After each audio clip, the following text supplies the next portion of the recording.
If no one can see your kicks, would you still buy them? Like, are you buying them for yourself or are you buying them for the approval of others? I feel like for me personally, it's a good mix of both. But, I'll get into that as the episode goes on. Hey, this is the First Wear Podcast. I am your host, E. Reap. So last week, episode 7, we touched on hype fatigue. So now we're going to switch it up to, the core reason of why we really buy shoes. So episode 8, buying shoes for you or for them. But make sure you tapped in with the First Word Podcast on all socials, IG, Twitter, TikTok, YouTube, First Word Pod, or you can type in First Word Podcast, and we should pop up. All right, man, so let's go ahead and get into it. So, buying for you. So that's, something that has a personal connection to yourself, like a grail, maybe a family member, maybe it was you saw your uncle or your older cousin, your big brother, you saw them like wear the shoe a lot and you really wanted it. Or it could be something that you just genuinely like, regardless of if they're going to sell out or sit, or you catch them on the clearance rack. Just like a personal joint, like you're buying the shoe because that's what you want. And I feel like 90%, if not like higher than 90% of my collection, definitely cops that, for me personally, like I'm buying it because I want to buy it. Like, there's no other reason aside from I like the shoe.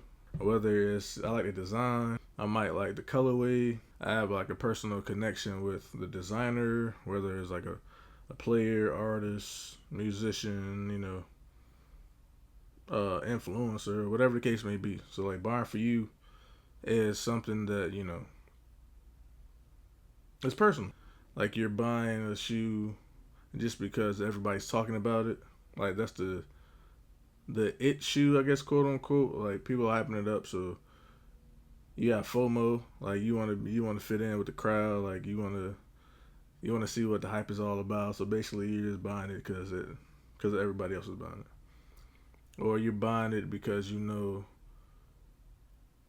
one is controversial, or you'll get a lot of attention, get a lot of traction on your social media pages. You're doing it for the clicks, basically, or clout. At the end of the day, it's a clout cop, and to a certain extent, I will say, the other 5 to 10%, and that's being generous. Like the 5 to 10% of my collection is made up of like I guess you buying it for them. I like put a little twist on it. It's not really for validation for me. It's more something like this shoe is like very limited, hard to get, and if I happen to get it, then it's nice to have something that everybody doesn't have, but I'm not buying it for that sole purpose. Like, that's just like one component of it, if that makes sense. Like, I won't buy a shoe just because a lot of people won't have it. I have to like the shoe first and foremost. For me to spend my money, I have to like the shoes because at the end of the day, I got to wear them. I have to look at them every day in this sneaker room. I have to put them on my feet. I have to get dressed knowing that I'm stepping out into the world with these on. So like, I have to have some sort of affinity for the shoe. And then, the limited aspect or, something that everybody doesn't have, that's just an added bonus. So that does tie into buying for them. Just slightly, like I said, it's a mixture of both. Both components go into certain decisions, but that's not like the main thing. Like, I have to like it at the end of the day without sounding repetitive, Let me see. Where clout drove. Let me see where clout drove purchases. I'm trying to think of something that was hyped up and everybody just wanted. Well, most recently, like I talked about a few episodes back, the Black Cat 4s. I feel like that is the definition of a hyped shoe that people just bought into off the strength that people were talking about. Like, there's no way this many people like the Black Cat 4s. Like, most people don't even like all black shoes. And then the Black Cat 4 is really nothing to it as far as designs or anything crazy that stands out. I think I want to say Olivia Kim 4s, I got to fact check that. But I want to say the Olivia Kim 4s, it was like the pony hair or panda, whatever they called it. But they were all black. But they had that design element, so I get that it was something unique. Even the upcoming retro or I guess it can't be really a retro. It's like a new take on the Black Cat 4 is maybe like a remastered or reimagined type joint. I think that particular shoe has like a few different elements from what dropped 2020 or 2019, whenever it was. So that's that I can understand that slightly, but still, it's a all black 4. Nothing really stands out on that shoe, and I feel like the influencers, the hype train, really got the ball rolling on that for that to be such a sought after shoe these days. Okay, any other one off the top of my head? Recently, I can't think of like another shoe that really that didn't deserve the hype that it got. Yeah, I think that's it. That's all I can think of off the top of my head. But yeah, let me know down in the comments if you can think of anything outside of the Black Cat 4s in like the past 5 years that like hype really drove up the shoe. Like people were really in this release because everybody was talking it up. So I can't think of nothing else. What else? What else? Yeah, the social media influence that just ties into the Black Cat 4s, man. Social media is a huge driving force now in the internet age. Companies and brands, they really tapped into it. There's like a whole separate side of companies now with the media and the marketing teams. Like you got a whole social media team. So you tap in with these influencers, and they know that even if everyone doesn't purchase your product or your service or whatever it is that you're promoting, there are going to be millions of eyes on that video. So I mean, if you get my product or service or whatever I'm trying to sell in front of a million people, the odds that something is going to gain traction is very high. A lot of people on social media are very easily influenced. So that's why a lot of people, like random, average people, they just pick up their phone, got a little ring light, posting content, they're blowing up. And, the people that are watching them, they're influenced by them, they're selling a lot of products. So with the sneaker game, man, it's case in point, it's just bringing it back up. TikTok blew the 4s up. So now it's like certain shoes, like even on a small scale, for me personally, like I'm speaking from experience, the Valentine's 3s, that is by far my highest performing or best performing TikTok video since I've been on the app. I want to say it hit like 2 million for the 3s, and I'm not even like an influencer for real. Like I post shoes, like whatever. So if I, with the small following that I have, can get 2 million on a random shoe, I can only imagine actually promoting with higher numbers, the 100,000s, the million followers that a lot of them have, and they're promoting, saying, yeah, rock with this. Yeah, it's gonna definitely turn the tide on a lot of products, man. So that's why companies really tapped in with social media. And so a lot of stuff that really shouldn't sell out or you don't think would sell out, you hop on TikTok, the right person post it, start gaining traction, and then it's a whole different ballgame. Oh yeah, the post it or didn't happen mentality. It's like, off topic, just slightly, just an example, like with the gym.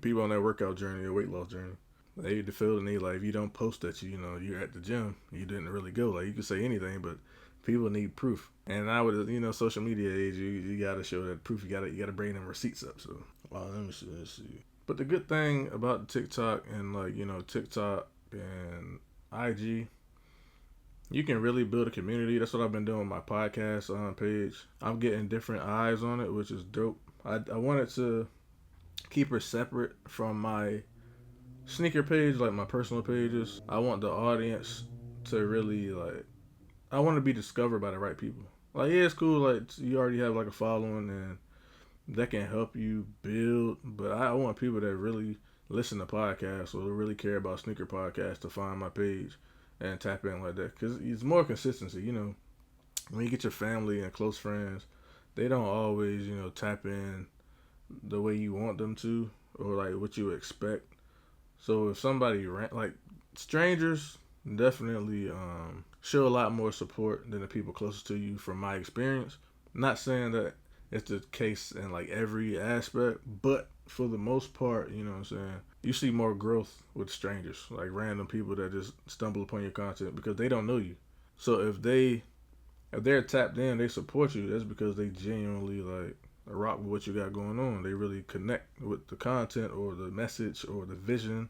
So I think that's really the best thing about the TikTok age, and just point and click with your point and shoot. I'm sorry, with your phone. You don't have to have an intricate setup if you don't want to. You can be in the car. A lot of people, blew up and just posted in the bathroom real quick, like saying anything. It's like quick snippets, but it's like people really relate to the authenticity. So that really helps. It helps with trust. So that also like ties into the influence on certain products, and even going back to the fakes. I'm saying people really buying fakes for the clout at the end of the day, from what I've gathered from the comments, the slight interactions that I got. So they talking about I'm pocket watching and all that, but it's like every shoe that I've seen so far, or they like, because one comment was like, yeah, why would I spend $1,000 when I can get the whatever for half the price, or whatever they were saying. So it's like, you prove my point. Y'all are only getting the fake shoes to fit in. Like, nobody showed me a fake clearance shoe, a fake shoe that's on sale. They were talking about Travis Scott, that was the main one, and then somebody copped the Tiffany Forces, and they were like, they're more comfortable and more affordable, which, what I'm saying, cool, whatever.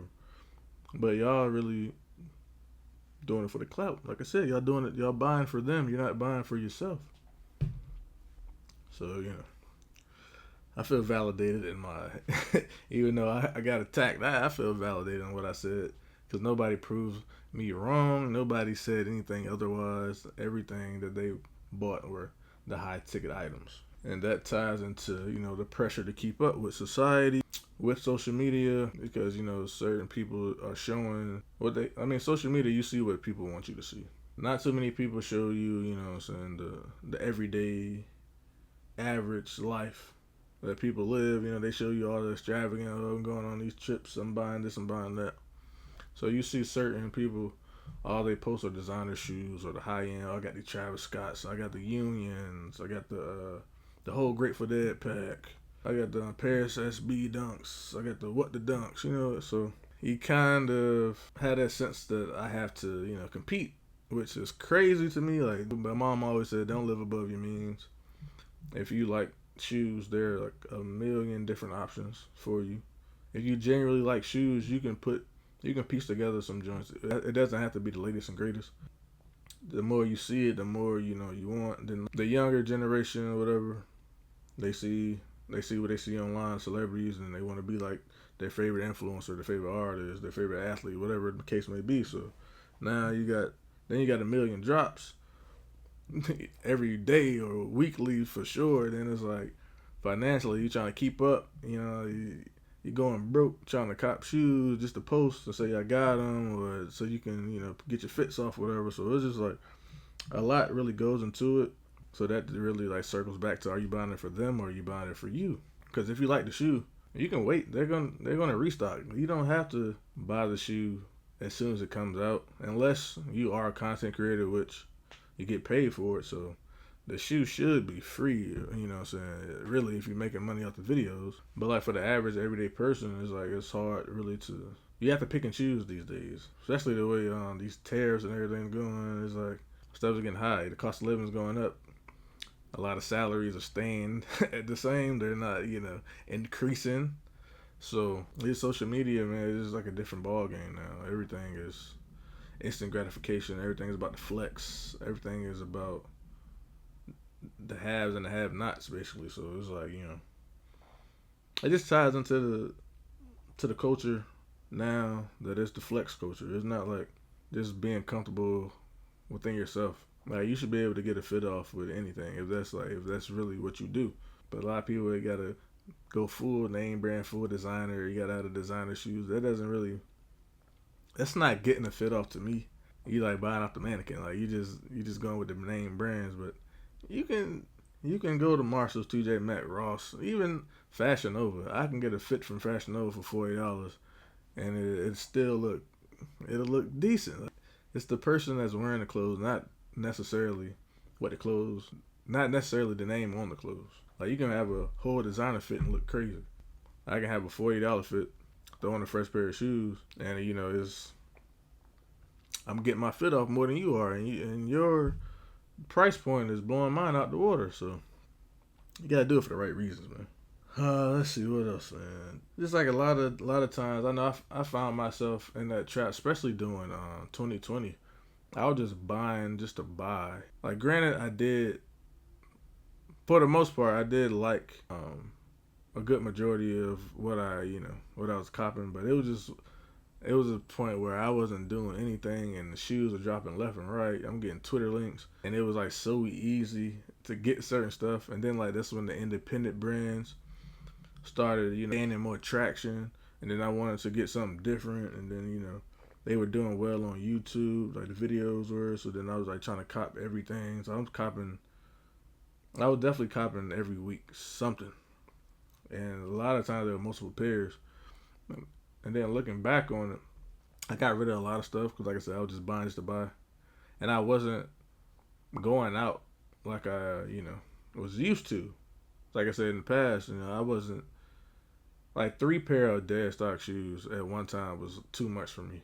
But then, after the whole, 2020, everything went stopped. So I'm getting up to 20, 30 pairs that I ain't even touched, and I'm still buying. So then I had to look back and like, yo, what was I doing?